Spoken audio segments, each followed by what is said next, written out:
Welcome back, everybody. Well, we live in a state where the palm tree is on the state flag, so how can you not love this beautiful plant? I'm out at Brownswood Nursery on Johns Island with General Manager Ryan Watkins, and he's going to talk us through multiple kinds of palms that can add that beachy feel to your own home. Now, Ryan, what are we looking at here? So this is a pindo palm. It's also called a cocos palm or a jelly palm, partly because it produces some really delicious fruit people like to eat.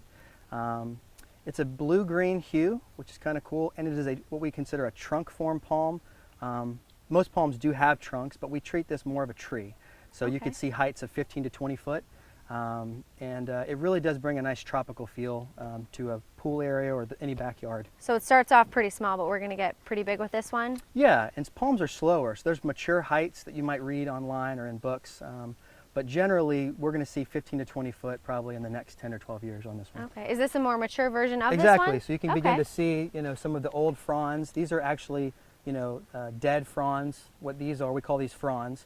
And so these have died out. The palm sucks the nutrients out of the old fronds and feeds the new ones. Now this one over here isn't quite as big. Does it grow to be as big? So this is a windmill palm. And the windmill palm is a more narrow trunk. You can see kind of with my hand how small it is in comparison to the pindo. It's got a fuzzy trunk, so that's another good identifier. But what's nice about it is if you have a narrow space, it works pretty well.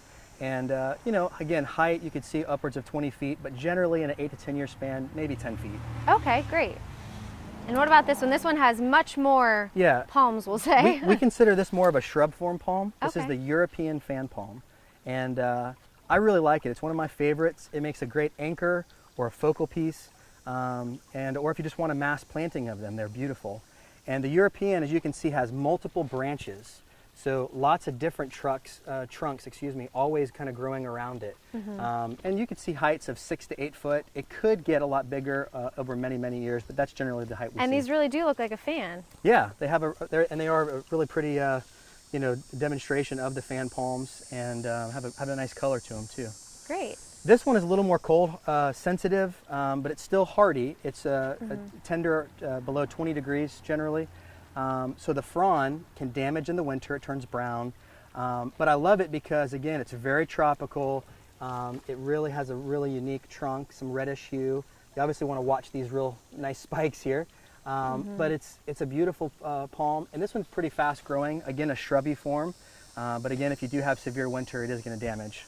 Okay. And I love this one. It's a much paler green, kind of a little blue tint to it. Yes, and this is a silver saw, so it's got more of that silvery blue hue, as you mentioned, and is very cold hardy as well, and more of a shrubby form, 6 to 8 foot in height and width. And a lot of these palms are low water, so they don't require a tremendous amount of water. And there are also many of them just do really well in partial sun. Okay. So if you have a spot that's not quite full sun, they can still do well. Now on hot days like we've seen lately, do you have to give them a little extra water for those warmer days? Sure, and you have to be careful with watering, specifically like the pindo palm that we discussed earlier. Overhead irrigation has a tendency of getting on top of this bud, they call it a bud, and it can rot it. You can get a fungus and it can actually rot out. So it's better with most plants to do a drip irrigation so that the water is actually right at the root system. It saves water, which also saves money, and it also helps the plants take up the nutrients and the water together at the root level versus constantly being wet and moist.